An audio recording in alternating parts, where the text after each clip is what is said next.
Voilà, déjà, vous voyez, il y a de la détention. On va essayer de relâcher dans le sol. On respire bien, bien profondément.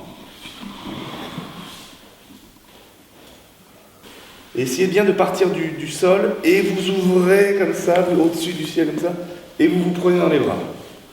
Voilà. Et c'est la déclaration d'amour. Voilà. Donc on déclare son amour. Ça veut dire qu'on ne dit que des choses positives.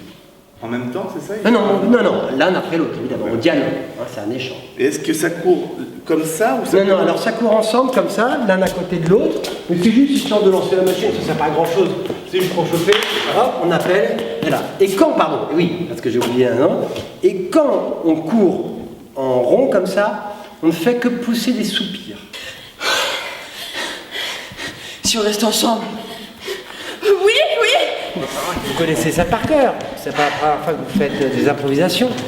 C'est normal d'être gêné. On est un peu gêné, donc de rire, tout ça. Mais évitez, parce qu'on perd du temps. C'est tellement beau de vous voir comme ça, d'accepter un premier degré. C'est tellement... Et puis c'est ça le théâtre. Hein. Tout le reste, c'est perdu. Ça ne sert à rien. Ça ne nous sert à rien. On est là pour y croire. Sur un exercice aussi bête. Et c'est tellement beau de voir les gens se transformer comme ça. C'est bien. Donc il faut y croire. C'est de la fiction. On s'en fout, évidemment, vous n'êtes pas dans le métier. On se raconte n'importe quoi. D'accord. J'essaie de vous pousser sur la voie, etc. Et ça s'arrête. Hein. Ça s'arrête à un endroit où ça devient plus organique, plus indécent, et plus impudique. Le désir, ces choses-là qui viennent du fond. C'est normal que ça s'arrête là. On a plein d'interdits, plein de tabous. Il faut juste en avoir conscience et se dire « Ah, putain, c'est dommage, j'en ai pas profité.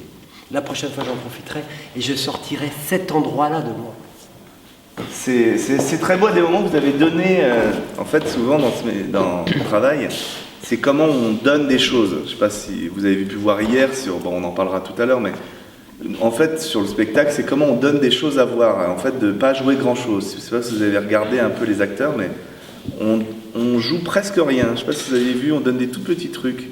Déjà, le neutre de chacun, il est drôle déjà. Vous voyez, là, je vous vois, vous jouez rien, il y a déjà, vous vous donnez déjà beaucoup.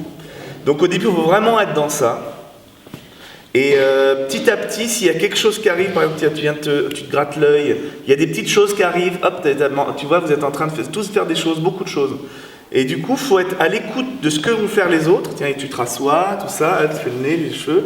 Tu vois, ça va très vite en fait. Et il y a une écriture qui s'installe très vite. Donc au début, il faut être à l'écoute de ça. Hop, les mains, clac, les manches, tu vois. Excusez-moi, je vous pique un peu ce que vous faites, mais...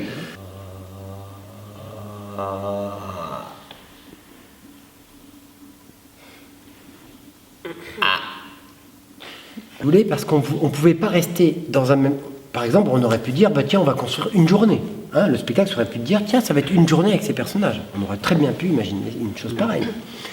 Mais très vite, on s'est rendu compte que le sans-parole, à partir du moment où on ne voulait pas faire de la pantomime, c'est-à-dire que c'était juste des personnages qui, à ces moments-là, ne parlaient pas, hein, ce sont des personnages doués de parole, mais qui ne parlent pas dans ces situations, il fallait qu'on enlève toutes les situations d'introduction, bonjour, merci, au revoir, en gros. Il y en a quelques-unes qu'on a remplacées par d'autres choses, mais sinon, c'est pour ça que quand je suis avec le kiné, quand elle me fait la kinésie, on a enlevé toute l'introduction.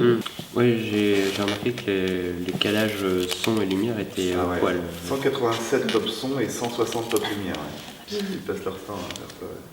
On filmait tout en fait, tout était filmé. Et on se regardait après la caméra. Ça, c'est un exercice difficile parce qu'au début, tu te détestes, tu fais oh là là, c'est horrible. Et après, petit à petit, tu enlèves ce regard. Tu es plus sur le travail, de comment physiquement ça rend. Pierre est le metteur en scène, donc forcément, il était le final cut. Mais quand même, il y a eu un travail, on était collectif à tous se poser la question, à dire comment on va faire. Il y a vraiment eu des moments de solitude. Hein. Il y a eu les 3 premières semaines, on était là, on se disait, c'était terrible, quoi. On était vraiment dans des impasses. Hein. Ce qui est marrant aussi, c'était arrivé à faire du super rodé et que ça parte en bordel, mais et qu'on voit quand même que c'est organisé. Enfin, je pense, par exemple, un exemple tout bête, les toilettes, quand on tape des mains et tout. On voyait bien que tout était clean et tout, et je sais pas, quand j'ai vu cette pièce, je me suis dit ça va finir dégueulasse. Je me suis dit si ça se finit pas dégueulasse, je vais être frustré.